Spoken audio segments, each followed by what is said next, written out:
앞서 우리가 세 번의 복음에 관한 말씀 들었습니다. 시작이 무엇이었나요? 하나님은 살아계시다. 하나님은 살아계십니다.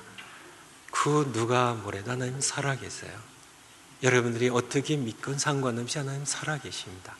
우리 창조자 하나님으로요. 그럼 살아계십니다. 그 하나님께서 능력이 많으신 분이시고 우리를 사랑하신 분인데, 그렇다면 왜 세상에 이러한 악과 불행과 고통과 죽음이 있냐는 것이죠. 그래서 무엇이 문제인가 하는 제목으로 두 번째 설교를 들었습니다. 무엇이 문제예요? 죄가 문제입니다. 죄의 정체에 대해서 보다 더 확실히 아셨나요? 죄, 하나님 없이 살기로요. 내가 왕이 되어서 내 욕망대로 살게 하여 우리가 하나님을 버린 것, 하나님을 떠난 것, 하나님 없이 살기로 선택한 것, 죄의 뿌리임을, 거기에서 무수한 고통과 악이 쏟아져 나왔음을 우리가 함께 들었습니다. 하지만 사람들은 그 모든 문제를 해결할 능력이 없어요. 의욕도 없고요. 하나님께서는 스스로 해결책을 준비하셨습니다. 그것이 아들을 보내셔서 우리 죄를 지고 십자가에 대신 죽으시는 해결책이 지난 주일까지 말씀입니다. 이 세 분의 말씀 가운데 가장 많이 나온 단어가 무엇이라고 생각하세요? 가장 많이 나온 단어는 죄라는 단어일 겁니다. 죄. 여러분들 가운데 앞서 세 번의 말씀 듣고 좀 불만이 있으신 분들이 꽤 많으실 거예요. 목사님, 제가 세 번 설교를 듣고 내 구원의 확신이 흔들리고 있어요. 내가 흔들리고 있어서 목사님 책임지세요. 흔들리고 있어요. 근데 바로 여러분의 구원의 확신이 흔들리는 것이 바로 설교의 목적이에요. 흔들리셔야 해요. 여러분을 딱 둘로 나눌 수 있습니다. 여기 한 700분 계신데요, 딱 둘로 나눌 수 있어요. 어느 쪽이 더 많을지 하나님만 아시겠지만 구원을 받으신 분과 구원을 받지 못하신 분들이에요. 세 번의 설교를 같이 들으셨죠? 구원을 받으신 분들이 설교를 듣고 구원의 확신이 흔들리는 건, 그것은 제가 보기엔 상관없어요. 어차피 구원 받으시니까. 구원의 확신이 좀 흔들려도요, 이번 기회에 참 내가 어떻게 구원을 받은 것이, 이 구원이 무엇인지 참 십자가의 의미를 다시 한번 정립하고 여러분의 구원을 다시 한번 확인하는 시간으로 좋을 것 같아요. 흔들리셔도요. 여러분 가운데 아직 구원받지 못하신 분들, 특별히 그 가운데 구원을 받지 못했는데 구원받았다고 착각하시는 분들, 그리고 구원받지 못한 분들, 그분들 위한 설교입니다. 사실은요. 언젠간 여러분이 여러분의 창조자신 하나님 앞에 피조물로 서는 날이 있을 겁니다. 반드시 온다. 한 번 죽는 것은 사람에게 정한 것이요 그 후에는 심판이 있으리라는, 반드시 여러분은 언젠가는 하나님 앞에 서게 돼요. 그때 여러분 당황하지 않도록요. 마태복음 7장 22절에 보면 그날에 많은 사람이 나더러 이르되 주여 주여, 예수님 예수님, 내가 예수님의 이름으로 선전어를 했습니다. 내가 예수님의 이름으로 귀신을 쫓았습니다. 내가 예수님의 이름으로 많은 능력을 행했습니다. 그렇게 얘기할 것인데 예수님께서 내가 분명하게 명백하게 선명하게 얘기하노니 내가 너를 도무지 알지 못한다고요. I never knew you. 내가 너를 한 번도 안 적이 없다고요. 불법을 행하는 자들 내게서 떠나가라. 아니 예수님, 내가 예수님의 이름으로 내가 복음을 전하고 능력을 행했다니까요. 귀신 쫓았다니까요. 저는 믿는 어머니 밑에서 태어났습니다. 태어나서 57년 동안 살아오는 동안에 제가 교회를 떠나온 적이 없어요. 하지만은 그것으로 제가 구원받지 못합니다. 많은 분들이 저보고 착하다고 그러세요. 실상 잘 모르시고 근데 착한 것으로 구원받지 못해요. 제가 참 봉사 많이 했습니다. 제가 고등학교, 제 기록으로는 고등학교 1학년이나 중학교 3학년 때부터 주일학교 교사를 했어요. 하지만은 참 일도 참 많이 했습니다. 일도 참 많이 했어요. 옛날에 예배당 건물 건축하는데요. 이렇게 등에 등짐 메고요. 나무로 짠. 거기에 무거운 자갈, 모래 싣고, 이렇게 하고 참 많이 일했어요. 많이 봉사했어요. 시멘트 부대 나르면서 뽀얗게 시멘트 먼지로 뒤집어 쓰면서 참 많이 섬겼어요. 하지만 봉사로 구원 받지 못해요. 제가 목사 안수를 받았습니다. 신학을 여러 해 동안 공부했습니다. 그것을 구원받지 못합니다. 아니 예수님 제가 임마누엘 장로회, 산호세인 임마누엘 장로회 아시죠? 그 교회를 제가 20년 동안 제가 담임 목회를 하며 하나님 말씀 전했습니다. 저 모르세요. 그것으로 구원받지 못해요. 여러분의 지위로요, 여러분의 성경 지식으로요, 여러분의 봉사로요, 여러분의 착함으로요, 여러분의 그 무엇으로도 여러분 구원받지 못합니다. 주님 난 모르세요. 내가 너를 모른다고. 나는 너를 안 적이 없다고. 마지막 날 여러분이 충격받지 않도록 후회해도 돌이킬 수 없는 시간입니다. 그 자리는요. 손 목사님이 참 설교를 안 해서 난 몰랐는데요. 그렇게 하실까 봐요. 여러분들 그때 내가 구원받은 줄 알고 착각했다가요.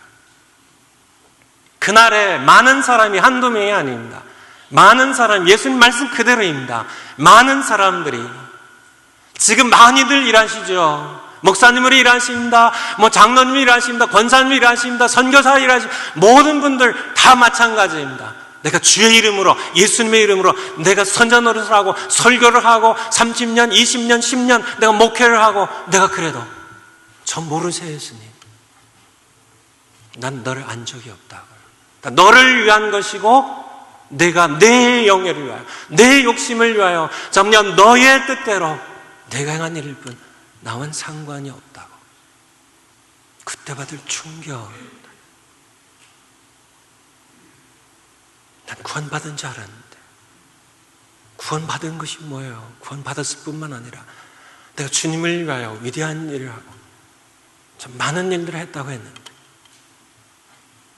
그때 받을 엄청난 충격을 피하기 위하여 이 말씀 드리는 겁니다. 지금 착각한 것이 있으면 깨닫고요. 오늘날 죄에 대해서 얘기하지 않아요. 거의 얘기하지 않습니다. 얘기를 하도 너무 많이 물을 타요. 저를 포함해서요. 그렇게 많이 해왔어요.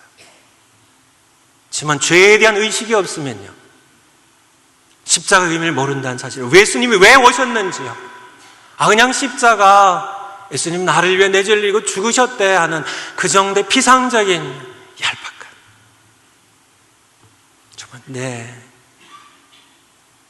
믿음으로 진지하게 심각하게 받아들이는 것이 아니라 그런 지적 동의나 신념으로서는 아직 믿음이 아닙니다. 그래서 구원받은 줄 알고 열심히 봉사도 했습니다. 지위도 올라갔습니다. 많은 일들을 했으나 충격적으로요, 그날에 내가 널 모른다고, 너와 난 상관이 없었다고, 나는 너를 위해 일한 것이라고, 그런 충격을 받을 사람이 나는 아니겠지, 설마. 하지만 저도 예외가 없다는 얘기예요. 저도 57년 동안 교회 안에서 자랐습니다. 지금 그것으로 제가 구원을 확신할 수 없어요. 신학을 오래 공부하고 봉사를 많이 하고 참 착하게 살고 참 이렇게 좋은 일 많이 하고 목회를 20년 했어도요, 제가 주일마다 이렇게 하나님의 말씀을 외쳤어도 이것으로 구원받지 못합니다. 한 가지예요. 우리 주님 예수 그리스도 그분 한 분 때문에 전 구원을 받습니다. 그 말씀을 드리는 겁니다. 근데 그분이 누구이신지, 왜 오셨는지, 그분이 지신 십자가 어떤 의미인지 알기 위해서는요, 필요한 것이 죄에 대한 자각이에요. 그것이 없이는 예수님을 건성으로 안다. 예수님이란 좋은 분이 계실지, 날 위해 십자가에 죽으셨대. 그 정도 지적 동의입니다. 신념입니다. 그런 내가 내 죄인됨에 절망해보지 못한다면요, 예수님 왜 오셨는지 감격하지 않아요. 십자가의 의미가 내 가슴을 저미며 들어오지 않아요.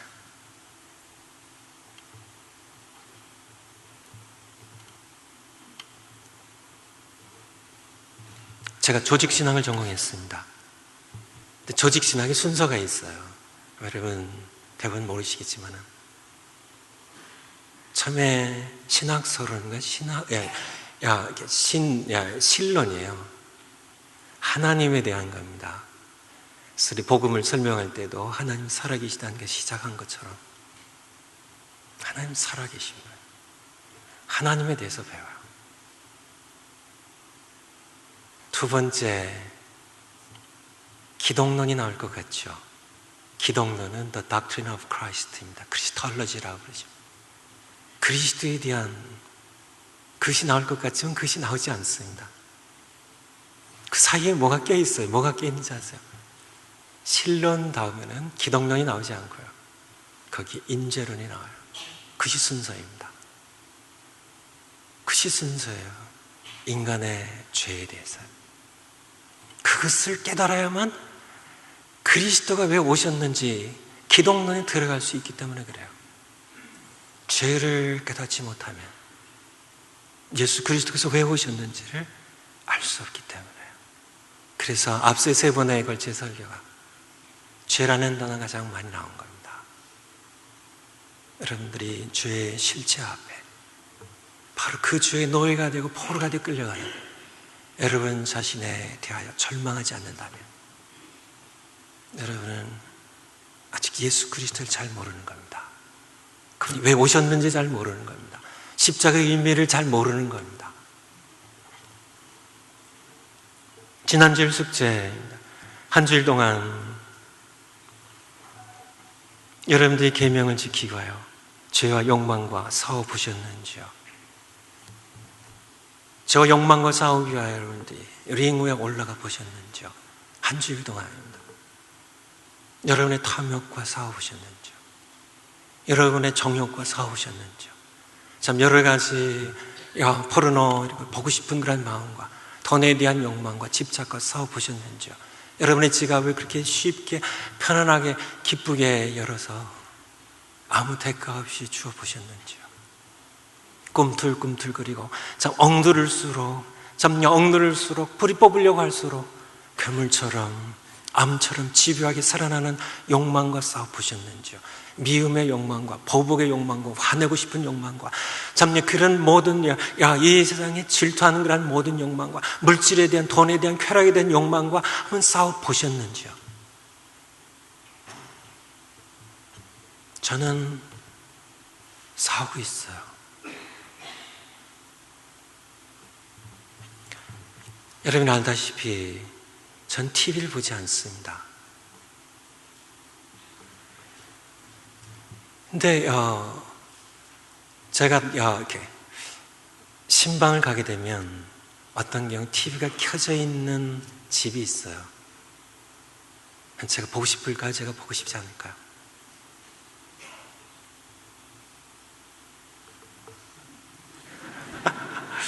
예. 여러분이 알다시피 전 보고 싶습니다. 그래서 앉으면은 참 이렇게 즐겁게 보는 마음으로 앉아요, 소파에. 근데 목사님 오셨다고 TV를 꺼버려요. 저도 이런 거 똑같습니다. 제가 TV가 보고 싶지 않아가지고요, 제가 안 보는 거 아니에요. 제가 더 중요한 많은 일들이 있기 때문에 주님의 뜻대로 살기 위해서 싸우는 겁니다. 최근에 제가 너무 이렇게 인터넷으로 신문을, 뉴스를 많이 보는 저를 깨닫게 해주셨어요. 제가 아침에도 보고 낮에도 보고 저녁에도 봐요. 그렇게 한 번 보면 되잖아요. 제가 세상을 알아야 되니까요. 세상을 알기 위해서 보는 거는 오케이지만은 너무 많이 보는 저를 보고 주님의 뜻이 아니라는 생각이 들어서요. 오전에는 안 보기로요. 그래서 하루에 한 번만 보는 거로. 이렇게 제가 싸우고 있어요. 있으면 제 마음에 싸움입니다. 뉴스 보는 거, 뉴스, 뉴스 봐야죠. 그거 더군다나, 세상을 알고 설교를 하려면 세상을 파악해야 되니까. 다 좋은 것이지만은, 그래도 시간을 그렇게 허비하지 않으려고요. 싸우는. 여러분들, 찬송 한 곡 부르기 위해서요. 우리 가면서 이렇게, 예배 시작 전에 두 곡을 찬송 불렀고, 또 시작한 후에 두 곡을 찬송 불렀습니다. 우리 찬양대에 또 찬양이 있었어요. 노력해 보셨나요? 한국을 여러분이 정말 주 너의 하나님, 한 분이신 주 너의 하나님을 너의 마음을 다하고 with all your heart 마음을 다해요. whole heart예요. with all your heart, with all your soul. 정말 내 목숨을 다하고 내 힘을 다해요. 사랑하는 마음으로. 그런 찬양 노력해 보시지 않은 분들은 잘 몰라요. 그래서 내 마음이 전체가 하나님께 드려질 수 있도록 여전히 건성으로 부르시고요. 딴 일 하시고, 딴 생각하시고, 사업 보신 분들, 링 위에 올라가신 분들은 압니다. 내가 얼마나 무기력하냐, 죄에 포로 끌려가는 절망적인 나인지. 비로소 우리가 주님의 이름을 부를 수 있는 우리가 되는 겁니다. 우리 주보의 설교를 한번 보시겠습니다. 내가 만일 내 입으로 예수를 주로 시인하며 또 하나님께서 그를 죽은 자 가운데 살리신 것을 내 마음에 믿으면 구원을 얻으리니 사람이 마음으로 믿으기에 이르고 입으로 시인하여 구원에 이르니라. 성경이 이르되 누구든지 저를 믿는 자는 부끄러움을 당하지 아니하리라 하니 유대인이나 헬라나 차별이 없음이라. 한 주께서 모든 사람의 주가 되사 저를 부르는 모든 사람에게 부요하시도다. 누구든지 주의 이름을 부르는 자는 구원을 얻으리라. 이것이 9절부터 13절까지 한 단락으로 묶어서 첫 단락의 설교 말씀드립니다. 여기 보면 구원을 얻으리니 주의 이름을 부르는 자는 구원 얻으리라. 구원에 대해서 말씀하고 계신데요. 여러분이 만약에 구원에 대해서 백화점에서 하는 것처럼 가격표를 붙인다면 얼마를 써놓으시겠어요? 얼마 써놓으실래요? 얼마면 사실래요? 얼마를 써놓으시겠어요? 여러분 구원 받으셨는지요? 구원 받으신 분들, 여러분들이 구원의 반열에 대열에 서서 줄기 쭉 서서 순례자처럼 천성을 향해 가고 있습니다. 근데 암표상이 와가지고요, 당신 그 구원 티켓 나한테 팔라고 하면 얼마에 파시겠네? 여러분 한 1억 달러 정도 주시면 파실래요? 그 파시면 지옥 가는데요. 하실래요? 예. 하나님께서는 이 구원을 어떻게 이루셨는가 말씀드려왔기 때문에 다시 말씀 안 드립니다. 누구든지 주의 이름을 부르는 자는 구원을 얻는다고요. 주의 이름을 부르기만 하면요, 차별이 없다고. 유대인이나 헬라인이나 차별이 없다고요. 모든 사람의 한 주님이 되셔서 저를 부르는 모든 사람들 심판날에 부끄럽게 하지 아니하시오. 그런 구원을 하나님께서는 우리를 위해 이루셨습니다. 값을 그분이 치르셨어요. 우리가 믿음으로 그분을 부르기만 하면 얻을 수 있도록. 세 번째, 그렇다면 주의 이름을 부르는 것은 어떤 의미일까? 주의 이름을 부르는 것. 예수님, 나를 좀 구원해 주세요. 거기에 담긴 의미가 무엇이 담겨 있을 것 같으세요? 그냥 불러봤더니 구원을 주셨다. 그것이 아니에요.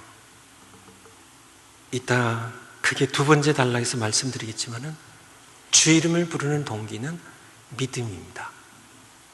믿음입니다. 그런즉 저희가 믿지 아니하는 일을 어찌 부르리요? 믿지 아니하는 일을 어찌 부르리요? 믿기 때문에요. 믿기 때문에요. 예수를 믿기 때문에요. 믿음으로 부르는 겁니다. 그렇다면 그때까지는 주님이 아닌 다른 것을 믿어왔다는 얘기입니다. 그 이전까지는 내가 다른 것을 의지해 왔습니다. 이제는 주님, 내가 주님을 믿는, 하나님을 믿는, 주님께서 나를 위해 하신 그 일을 내가 받아들이고 주님을 내가 의지하겠습니다. 믿음의 고백에서 나온 것이 주의를 부르는 겁니다. 거기에 담겨있는 것에 한 가지 의미는 항복의 의미입니다. 천부의 의지 없어 손들고 옵니다. 난 더 이상 내가 하나님을 버리고 하나님을 거역하며 내 삶을 살아왔던 내 삶을 선도입니다. 난 죄와의 싸움에서 나는 패배해왔고 절망할 수밖에 없는 나이입니다. 항복합니다, 하나님. 두 번째 의미는 다 연결된 의미지만 회개의 의미입니다. 주의 이름을 부르는 것의 의미입니다. 회개의 의미예요. 내가 이제까지 하나님 없이 살아왔던 죄를 회개합니다. 고백합니다. 시인합니다. 내가 돌아갑니다. 내가 돌아갑니다. 또 하나의 의미는 예수님의 주되이심을 시인하는 겁니다. 주의 이름을 부르는 자는 주님의 이름이에요. 주님의 이름입니다. 9절 말씀에 보면 내가 만일 내 입으로 예수를 주로 시인하며, 영어로 보니까 NIV 성경입니다. If you confess with your mouth, 내 입술로, 내 입으로 confess 한다면 무엇이라고요? Jesus is my Lord, 예수님이 주님이라고 고백한다면 뜻입니다. Jesus is my Lord. 여기서 우리는 주님이란 뜻을 현대사회에서는 잘 몰라요. 여러분들도 다 잘 모르십니다. 로마서가 쓰여질 당시의 주님의 의미를 우리는 이런 시대를 살아보지 못해 잘 몰라요. 이 의미는 이렇습니다. 로마 식민지 시대입니다. 어느 날 길에 가보니까 길 한복판에 로마 황제의 흉상을 갖다 놨습니다. 모든 사람들 피해갈 수 없도록요. 피해갈 수 없는 대로에 탁 세워놓고요. 모두에게 지나가는 사람들마다 고백합니다. 어떻게 해요? Caesar is my Lord. 황제가 내 주님이라는, 그때 예수님 믿는 사람이 지나가다가 거기에서 고백이 될 때, 로마 황제가 내 주님이 아닙니다. 그분이 내 왕이 아닙니다. 다른 임금, 사도행전에 계속 나오면서 다른 임금 예수라는 일을 섬기는 자들로 비난을 받던 크리스찬들의 모습입니다. 로마 황제가 아니라, 시저가 내 왕이 아니라, 내 주님이 아니라 Jesus is my Lord라고 고백하는, 즉시 그는 체포가 됩니다. 재산을 빼앗깁니다. 죄에 박탕당합니다. 감옥에 투옥이 됩니다. 죽임을 당합니다. 예수님을 주로 시인하는, 그것이 바로 내가 만일 내 입으로 예수님이 나의 주님이라고 그렇게 시인하고 고백하는, 하나님께서 그를 죽은 자 가운데서 다시 살리신 그의 부활을, 그의 십자가에 죽으심과 부활을 내 마음에 믿으면 구원을 얻으리니, 이것이 바로, 그러면 구원을 얻으리니 누구든지 주의 이름을 부르는 것에 이것이 담겨 있는 겁니다. 같은 맥락에서 나오는 같은 말씀이에요. 누구든지 주의 이름을 부르는 자는 예수님을 주로 고백하는 겁니다. 황제가 아니라, 돈이 아니라, 명예가 아니라, 성공이 아니라, 출세가 아니라, 이 세상 쾌락과 이 세상의 돈, 재물이 아니라, 나 자신이 왕이 아니라 Jesus is my Lord라고 고백한, 그것이 어떤 손해를 갖다 온다 할지라도 그것이 내게 위험과 죽음에 처하게 하는 그런 것이라 할지라도, 북한의 정치범 수용소에 단 한마디만 하면 하늘을 믿지 않는다고요. 하나님이 나의 주님이시라고, 예수님이 나의 주님이시라고, 그것만 부인하면 나올 수 있는 크리스찬들이에요. Jesus is my Lord라는 고백을 계속하기 때문에, 포기하지 않기 때문에. 북한 정치범 수용소 지금도 정치범 수용소에 갇혀 있는 그런 많은 그런 사람들 가운데 가장 참혹하게, 처참하게 멸시와 조롱을 당하며 투옥과 고문을 당하고 있다는 사실이에요. 우리가 살아가며요, 내 가정 가운데요, 내 자녀 양육에요, 내 직장에, 내 삶에 주님이, 예수님이 나의 주님이시라는 그 고백입니다. 여러분, 지난 일주일 동안 여러분의 삶을 누가 왕이 되어서 통치하셨나요? 누가 주님이셨나요? 여러분이 왕이셨나요? 여러분의 욕망대로요, 여러분의 정욕대로요, 여러분의 욕심대로요, 여러분이 하고 싶은 뜻대로요. 여러분들이 사셨다면, 직장생활 그렇게 하셨다면, 여러분 미워하시면 미워하고요, 참 여러 가지 일들 결정하는데, 돈을 버는 일에, 참 모든 그런 일들에, 여러분의 말을 하는 모든 것에, 행동을 결정한 일에 여러분이 결정하셨다면 여러분은 아직 예수님을 주로 신하는 것이 아닙니다. 여러분은 여전히 여러분의 왕이에요.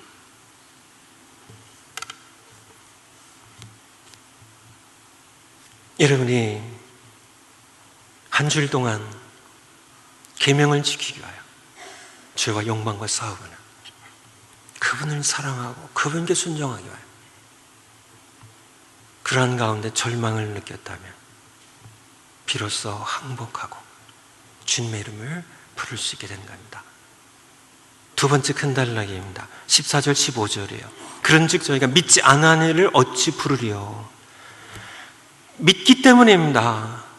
그분만이 나를 이 죄의 절망에서요, 나의 죄인됨에서요, 참 죄에 포로 끌려가는 그런 나의 상황 가운데서 그분만이, 내가 싸워보니까 번번이 죄에 패배하고 욕망에 패배한 그런 나를 스스로 구원할 수 없는 그런 이 죄의 무거운 짐, 인생의 무거운 짐, 이 사망의 무거운 짐을 내가 지고요, 탄식하며 항복하며, 하나님, 내가 싸워보니까 안 되네요.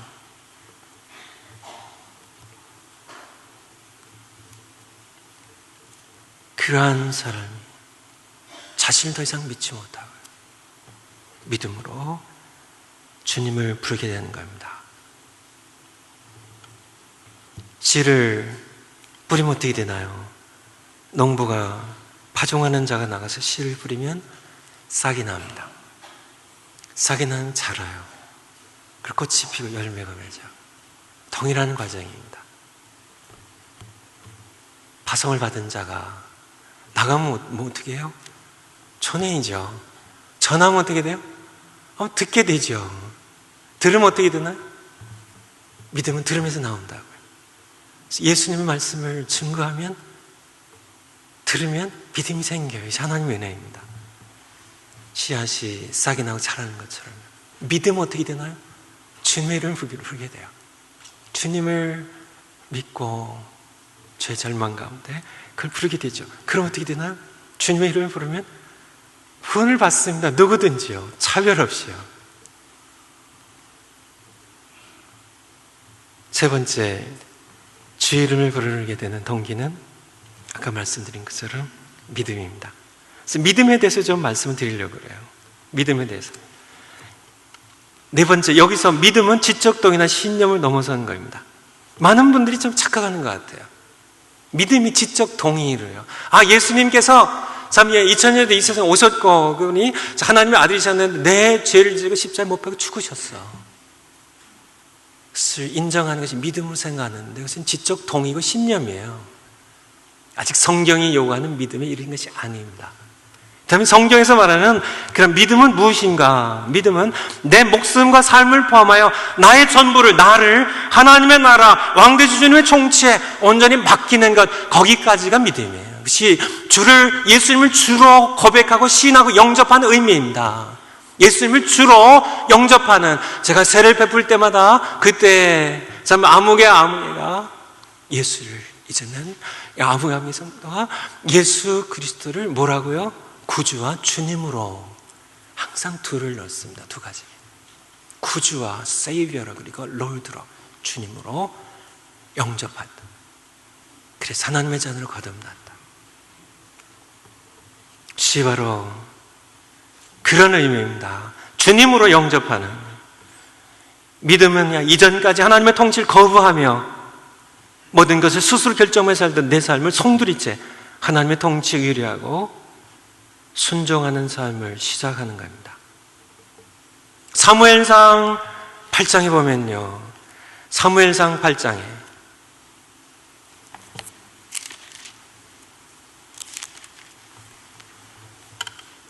제가 설명을 해드리겠습니다.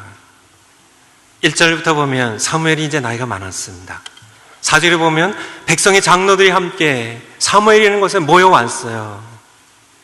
5절에 보면 그에게 이르되, 사무엘에게 이르되, 보소서 당신들과 당신의 아들들은 당신 행위를 따르지 아니하니 여부는 무엇인가요? 열방과 같이 우리에게 왕을 세워 우리를 다스리게 하소서한지라. 백성들의 요구입니다. 백성들이요, 우리에게도 참 이제 직접 다스리지 마시고 우리에게도 열방과 같이 블레셋처럼, 가나안 여러 족속들처럼, 저 아람 족속들처럼, 열방처럼 우리에게도 인간 왕을 세워주십시오 하는 요구를 한지라. 6절에 우리에게 왕을 주어 우리를 다스리게 하라 한 것을 사무엘이 기뻐하지 아니하여 여호와께 기도하며, 7절에 여호와께서 사무엘에게 이르시되, 백성 내게 한 말을 다 들으라. 그들이 너를 버림이 아니요 나를 버려 그들의 무시여 왕이 되지 못하게 함이니라. 정확하게 이스라엘 백성들의 죄를 지적한 말씀입니다. 하나님께서 우리의 왕이 되지 마십시오. 사무엘 선지자를 통해 다스리지 마십시오. 우리가 우리의 삶에 직접 다스린 인간 왕을 세우겠다고요. 다른 열방처럼요, 인간 왕을 세우는 것은 징검다리에 불과한 겁니다. 인간 왕이 하나님처럼 다스릴 수 있나요? 모든 사람 각자 왕이 되는 겁니다. 그런 정욕대로 사는, 참 탐욕대로 사는, 욕망대로 사는, 자기 뜻대로 사는, 자기들이 스스로 왕이 되어버리는, 자기를 위해 사는 그러한 삶을 위하여 하나님의 왕되심을 거부하는 그러한 것.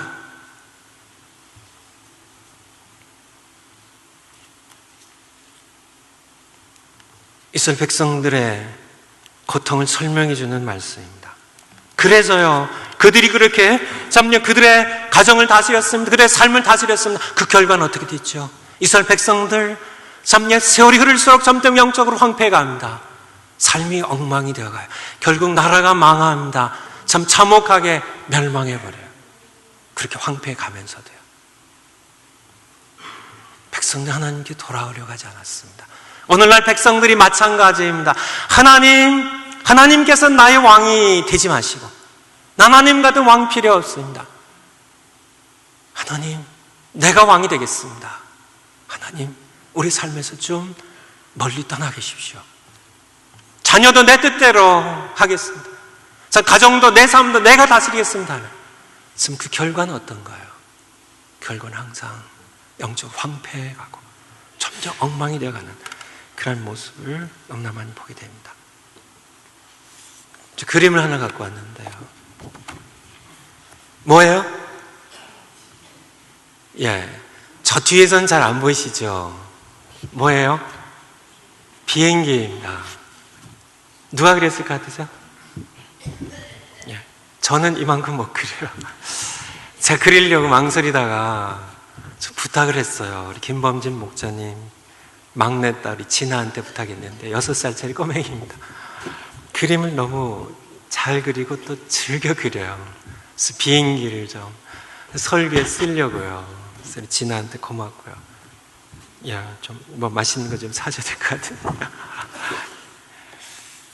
샌프란시스코에 공항에 가면 비행기가 있습니다. 특별히 여러분들 한국 가실 때요, 공항 대합실에 거기 앉아 있으면 거기에 비행기가 와 있는 것이 보여요. 저 대한항공 타면, 저 아시아나 타면 내가 우리 조국, 그리운 나의 고국 한국에 갈 수 있다는 게 여러분이 아십니다. 그쵸? 참 알아요. 그것이요, 내 마음에 분명한 신념을 가지고 있습니다. 지적 동의를 해요. 맞아요. 그것은 분명한 믿음이에요. 맞아요. 저것하면 내가 한국 갈 수 있다는 분명한 믿음을 갖고 있어요. 그렇지만은 성경적 믿음은 아직 아니라는 얘기예요. 내 삶을 송두리째요. 내가 함께, 내 생명과 함께 내 몸을 빙기 실어야 된다는 그것이 믿음이에요. 그것이 예수님을 주로 신하는 겁니다. 그분의 통치 아래 내 삶을 갖다 드리는 겁니다. 그분이 통치하시도록요. 그분의 비행기에 타 오르는 겁니다. 내 인생 전체를 그분에 실는 겁니다. 그분이 운전해 가신 대로 나는 순종함에 따라가는 겁니다. 그분에게 내 운명을 맡기는 겁니다. 그것이 믿음이에요. 그래서 그분이 나를 위해 오신 하나님의 아들이시고 십자가에 못 박혀 내 죄를 위해 죽으셔서 내 삶을 그분께 맡기지 않는다면, 영접하는 자, 곧 그를 믿는 자들에게는 말씀하신 것처럼 예수님을 종으로 영접하시나요? 예수님을 그저 이웃, 아저씨로 영접하시나요? 아닙니다. 주님으로요. 그분은 왕으로 이 세상에 오셨어. 내가 왕이라고요. 빌라도 내가 한 말대로 내가 왕이라고요.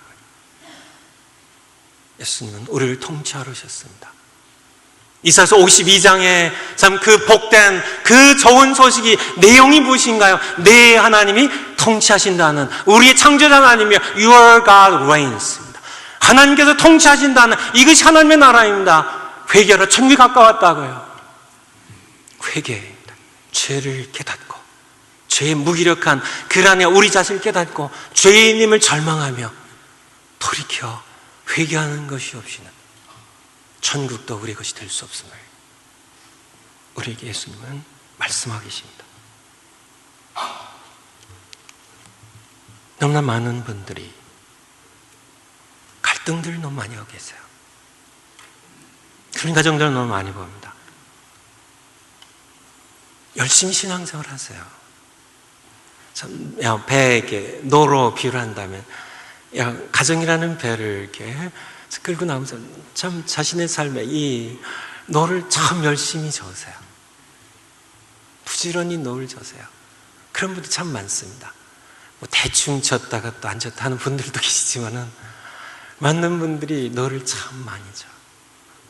노를 열심히 이렇게 많이 지으시는데, 의외로 하나님의 은혜 깊은 바다에 그것을 경험하는 분들은 너무나 작은 거 있죠. 왜 그럴까? 왜 그럴까? 제가 생각이 이유는 딱 한 가지입니다.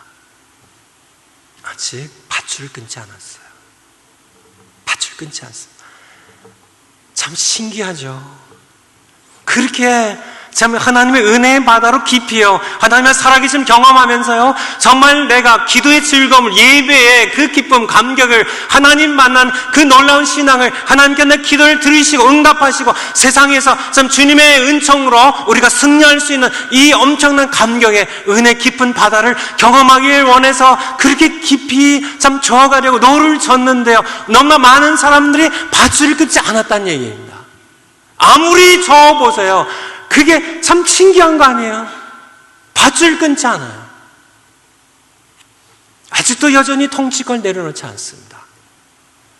자녀들 양육하면서 너무나 많은 분들이 힘들어요. 부모로서요. 참 자녀들을 위하여 애를 쓰고 기도를 하고 노력을 하고 씨름을 하는데요, 참 하나님께 맡기질 못합니다. 여러분이 여러분의 삶 가운데서 정말 여러분의 참 삶의 통치권을 통수리채 그분에게 맡겨보셨나요? 밧줄 끊지 아니한다면요, 주님은 우리를 통치하지 않으세요.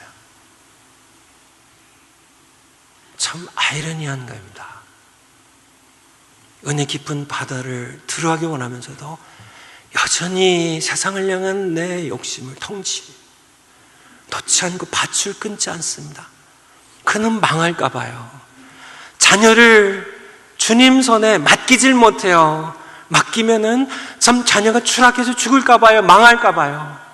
이해합니다. 맞아요. 자녀를 사랑하는 마음 때문에 그래요. 엄마의 마음이 어떻게 자녀를 쉽게 놓을 수가 있겠어요. 하지만 주님은 나를 향해 놓으라고 말씀하십니다. 밧줄 끊으라고 말씀하세요. 내가 쥐고 있는 한, 내가 잡고 있는 한. 내가 책임져야 해. 나 스스로 통치하는 그러한 모습이 주님께 내 삶을 송두리째 맡길 수 있나요? 그분이 통치하는 데를 80%만 맡겨도 안 됩니다. 다 노력하셔야 돼요. 다 그분께. 그리고 나는 그분이 하시는 대로 사랑하라고 하고요. 기뻐하라고 하면 기뻐. 찬송하라고 하면 찬송하고요. 말하라고 하면 하고요. 담으라고 하면 담을고요. 그 삶의 자유입니다. 그것은 억압이 아니라 자유예요. 그 삶은 평안이에요. 모든 불안들이 사라지는, 근심 걱정들이 사라지는. 참, 아무리 여러분들이 열심히, 여러분들이 자녀를 여러분들이 한번 키워보세요. 기껏해야 어디까지 오는지요. 여러분이 여러분의 삶을 한번 통치해 보세요. 아직은 믿음이 아닙니다. 이스라엘 백성들이 했던 것처럼요. 한번 여러분들이 하나님의 왕 되심을 거부하고 예수님의 주 되심을 거부하고 여러분이 주가 되고 여러분이 왕이 되서 한번 여러분의 삶을 한번 통치해 보세요. 우리 교회 어떠한가요? 우리 임마누엘 장로교회. 사람들이 통치한다면 이 교회는 교회가 아닙니다. 지금 얼마나 많은 사람들이 사람의 참 이해 계산으로요, 사람의 어떤 판단력으로요, 이 교회를 이끌어가려고요. 지금 그것은 주님을 거스린 것뿐이에요. 아무리 선한 마음으로 한다 할지라도 여러분의 가정도 마찬가지, 여러분의 삶도 마찬가지입니다. 여러분의 자녀 양육도 마찬가지, 여러분의 사업 경영도 마찬가지입니다.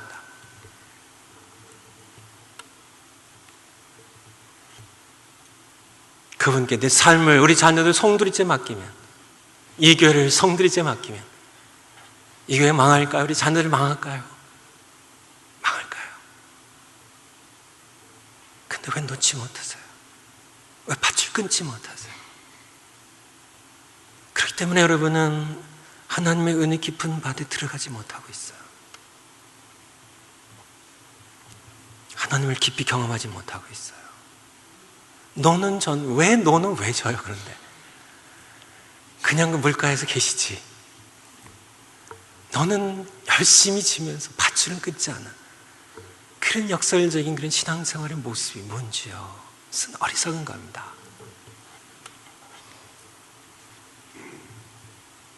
예수님께서는 여러분 모두에게, 사실 이 지구상에 있는 모든 사람들, 유대인들에게도, 무슬림들에게도, 기독교인들에게도 참 하나님을 참 떠나 있는 그런 많은 그런 무신론자 모든 사람들에게 그분은 만왕의 왕으로요, 모든 인간들의 창조자로 그 물으실 겁니다. 너는 나를 누구라 하느냐고. Who do you say I am? 이걸 시인하는 겁니다. 예수님 나를 누구라고 하느냐고. 제가 주보에 목회 편지에 썼습니다. 좀 설교를 짧게 하기 위해서. 모든 사람들이 답변해야 하는 겁니다. 답변해야 되는. 베드로가 답변합니다. 주는 그리스도시요. 예수님은 주님이시고요. 주님은 그리스도시고요. 기름 부은 왕이시고, 기름 부은 받은 왕이시고, 살아계신 하나님의 아들이십니다. 그 고백. 나의 삶은 주님의 것입니다. 이제 내 삶을 내가 통치하는 것을 이제 스탑합니다. 주님, 다스려 주세요. 예수님이 나의 주님이십니다. 예수님이 나의 기름 부은 왕, 메시아이십니다. 살아계신 하나님의 아들이십니다. 나를 통치하소서. 이 삶을 살 때 비로소 진정한 평안이 있어요. 비로소 진정한 자유가 있습니다. 그 삶을 살 때 비로소 진정한 행복이 있어요. 모든 두려움, 불안이 사라집니다. 그분이 통치하시는데요, 나를 창조하신 분입니다. 죽음조차 정복하시고 다시 사신 분이세요. 그분이 위하시면 누가 나를 송사하랴, 누가 나를 대적하랴. 그분이 나를 위하시는데. 숙제입니다. 오늘 저녁에 첫 번째 숙제는 아직 구원을 받지 못한 분들입니다. 로마서 10장 읽으시고요. 나는 나 자신을 구원할 수 없는 주님을 인정하고 믿음으로 주의 이름을 부르지 않는다. 내 삶을 예수님께 맡기고 나의 주님으로 영접하는 겁니다. 아직 구원받지 못한 분들, 그리고 구원의 확신이 흔들리신 분들, 첫 번째 숙제를 다시 한번 해주세요.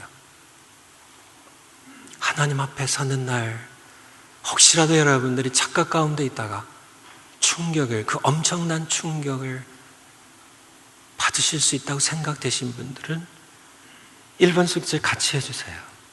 그리고 예수님의 이름을 믿음으로 부른다는 것, 나의 죄인됨을 인정하고 고백하는 것, 그것의 의미는 나는 소망이 없는 죄인입니다. 난 그 어느 것으로도, 이 세상의 어떤 종교로도, 이 세상의 어떤 철학으로도, 세상의 어떤 돈으로도, 어떤 노력으로도, 선으로도, 이 세상 그 어떤 것으로 나는 구원받을 수 없는 그런 죄인입니다. 사망의 몸입니다. 그래서 그 가운데 예수님만이 날 구원하실 수 있습니다. 믿음의 고백입니다. 주님으로 내게 오셔서 죄에 굴복할 수밖에 없는 나를 다스려 주세요. 욕망대로 살아갈 즐거워하는 나를 다스려 주세요. 그런 고백이에요. 그가 다스릴 때 여러분들이 참 세상에 여러분들 마음대로 이렇게 살아가려고 했던, 그냥 그렇게요, 그렇게 살려고 했던 그러한 삶은 포기하는 겁니다. 그분이 조정하시는 비행기에 내 삶 전체를 송두리째 싣고 맡기는 겁니다. 그것이 예수님을 주로 고백하고 주로 영접하는 의미입니다. 두 번째 숙제는요, 구원 받으신 분들, 조금 흔들리긴 흔들렸지만은 난 구원 받았어 하는 분들, 여러분들이 죄를 깨닫고 예수님을 주로 부르셨으면 말씀 그대로 누구든지 주의 이름을 부르는 자는, 그것에 동기는 믿음이었습니다. 그렇게 된 것에 있어서는 복음을 들었어요. 듣고 내가 죄인됨을 깨달았습니다. 예수님 왜 이 세상에 오셨는지 알았어요. 십자가의 의미를 깨달았습니다. 나의 죄인됨을 고백하고 예수님 주님으로 영접하신 분들, 여러분들 말씀 그대로 주의 이름을 부르는 자고요, 주의 이름을 부르는 자는 구원받은 자들입니다. 그러신 분들, 그런데 삶이 신앙에 자유가 없어요. 즐거움이 없어요. 깊은 은혜의 바다를 경험하지 못해요. 저 하나님 살아계신데요, 내 삶 가운데 나를 통해 역사하시는 하나님을 세상에 보여주질 못해요. 나 자신도요, 패배주의에 젖어 있는 그런 기도도 하는 것도 힘을 잃어버리고 예배의 즐거움도 상실해버리고, 그런 삶을 살고 계시다면 숙지하셔야 됩니다. 다시 한번 성경 읽고 기도하고 찬송하며 예배드리며 항상 우리가 하는 것이죠. 거기에서 왕 대신 예수님께서 나를 통치하시도록 내 삶을 늘 내어드리는 그러한 여러분들이 되시기 바랍니다. 이미 내어드렸지만은 그것을 인정하고 그분이 다스리시도록 다시 내어드리는 겁니다. 이미 내 안에 들어와 계시지만은 그분이 왕좌에 앉으시도록 그렇게 내어드리는 겁니다. 구원의 은혜를 누리며 살게 될 것입니다. 하나님의 통치 아래 있을 때에만 우리는 진정으로 그 하루 안에 답이 여러 개예요. 여러분들이 답을 알고 계실 겁니다. 하나님의 통치 아래 있을 때만 누릴 수 있어요. 여러분이 통치하면 결코 되지 않습니다. 변화된 내 삶과 입술로 내가 만난 하나님을 세상에 전하는 삶을 살아가시기 바랍니다. 기도하시겠습니다.